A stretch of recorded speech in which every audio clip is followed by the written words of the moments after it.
Biraz yoğun, biraz uzak bakışlar, üzümüzde illerden kalan nakışlar. Kimi yitirdik, kimi kaldı yanımızda. Bazen fırtınalar koptu canımızda.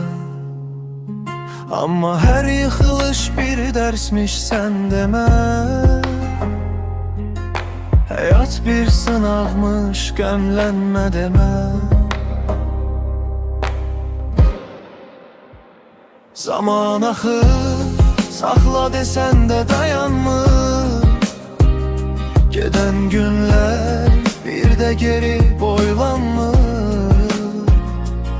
Sen özün ol, kalbinin sesi.